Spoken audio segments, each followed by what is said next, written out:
जय जगन्नाथ सांग माने माई किचन में सेमती चैनल को आपण मानक बहुत बहुत स्वागत। आज मु आपनको पई सागु सरबतर रेसिपी आंची आउ एटा ना आपण गोटे ग्लास से एथरो पी दियंदी ना आपण को दिन तमाम भोक लागीबनी पेट ठंडा सहित मन भी शांति लागिबो और या जे कोनोसी पूजा पर्व रे बनै की पी परिबे बहुत ही बढ़िया टेस्टी।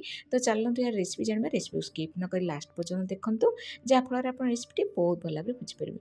तो चलंतु एही हमर सागु सरबतर रेसिपी जानबा सेति पे मु सागु को भिजी देछि 4 ରୁ 5 घंटा है। तो ये आमर छोट कि बड़ दाना जेकोसी भी नहीं पारे सागु। तो मुझे बड़ दाना सागु नहीं हाथ में एमती टे फ्रेश कला समय यदि यहाँ फाटी जाऊ माने मिसी जाऊ ताहले यहाँ आप सागुटी भल भाव में भिजी जाइए। तो ये देखो मु आलमंड भिजी दी तो गरम पानी टिके ड्राए खजूर नहीं आउ नहीं सफ्ट खजूर ये सब को भिजेकी रखी अध घंटा पूर्वर। तो यह आम कौन करवा ना आम ग्राइंडर जार में देदेबा 2 प्रकार खजूर आउ आलमंड आ काजू मुझे 4-5टी देती गोलमरिच आप 10 ରୁ 12टी देवे 3टी देदेवे गुजराती। तापर ये देखूँ खंड नहीं 2 टेबल स्पून आपड़ ए जगह चीनी कि गुड़ दे पारे। तो ये आम एदे आमर सागु आ दही गोटे बाउल नहीं जो बाउल में मुझे मापिकी नहीं सागु से बाउल में मुझे मापिकी नहीं दही।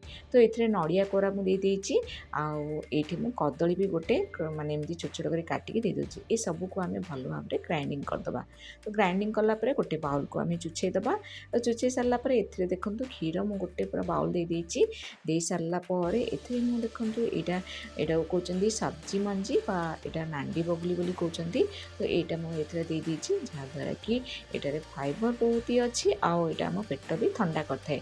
तो यह आम दे सारापर भल भाव में बेलार मिक्स करदे जमीक कि यहाँ भल भाव में जो तल को लगी बहलिया यहाँ भल भाव में माने मिसीज। तापर देखो ये मुझे फ्रुट्स नहीं अंगूर कोली नहीं साकर कंदा नहीं ये कदली नहीं कदली पर ये मुझे सेप्टा नहीं तो आउे ये एप्पल नहीं डालिंब भी नहीं आउ रामफल भी नहीं आपण पाखे जहाँ भी फ्रुट्स थी आपड़े। तो ये भितर भी जोड़ा ना स्किप करें। तो ये सब फल को आम गोटा धोई देकी यहाँ चलतु छोट छोट कर काटिदेबा। प्रथम आम साप्टा को काटिदेबा। तो ये साप्टा काटी सारापर एप्पल भी आम छोट छोट कर काटिदेबा और सब फ्रुट्स को आप पूरा छोट छोट करके काटिबे जहाद्वारा कि आम पार्टी को यहाँ पूरा बाजवा बहुत भल लगे। कदली भी एमती माने पूरा छोट छोट पीस कर काटी देछि कोड़ी भी काटी देछि। तो ये सब परिवा को काटिकी मैं देखो बाउल में सजेकी रखिदे। ए भितर जो फ्रुट्स भी ना आप स्किप करें। तो चलतु एबे आम यही सागु पणारे मिसेबा सरबत मिसेबा। तो प्रथम कदली दे दीचे एप्पल दे दीचे सेप्टा दे दीचे तापर साकर कंदा भी छोट छोट कर काटी दे दीची डालिम मुझे किसी देदेबा तापर अंगूर देदेबा लास्ट रे दे सारा आम देखूँ ये रामफल को देदेबा। तो रामफल को मुझे माने चामच रे काढ़ी दे दीची यहाँ पकेवा द्वारा ना बहुत टेस्ट लगी था। आटा आम पकई सारापर यहाँ कौन करवा ना ये आम मिश्री बतरी दी मिश्री आम ये एड कर देचे। तो जदि मिश्री जगह आपड़ ए गुड़ कि चीनी पकई पारे। तो मिश्रीटा पेट ठंडा रही है आमर बत उपवास भी बहुत भल लगी था। तो ये सब को पकेला आम भल भाव में मिक्स करदे। मिक्स कर सारापर ए आम माने किसमिश देदेबा। मुझे देदेछि किसमिश ये देदेछि अल्प टिके तापर कला किसमिश देदेछि दे सारापर यहाँ भल भाव में मिक्स करदे। एबे आमर प्रस्तुत है सागु सरबत। यहाँ आम ग्लास रे सर्विंग करवा। तो प्रथम आम नांडी बगली देदेले बा सब्जी मंजी दे सारापर तापर आम ए सरबत को ढालिबा तापर किछि गार्निशिंग करदे। ता पूर्व भिडियोटी जो मन भल लगे निश्चय लाइक करेंगे सांगसाथी रिलेटिव मान को शेयर करेंगे। जदि चैनल को एपर्तन सब्सक्राइब करना ताहले निश्चय सब्सक्राइब करदे और सब्सक्राइब बटन पाखे थी छोट बेल आइकन को प्रेस करदे जहाद्वारा मोर सब नुआ भिडियो नोटिफिकेशन आपन पाखे सर्वप्रथमे पहुँची पार।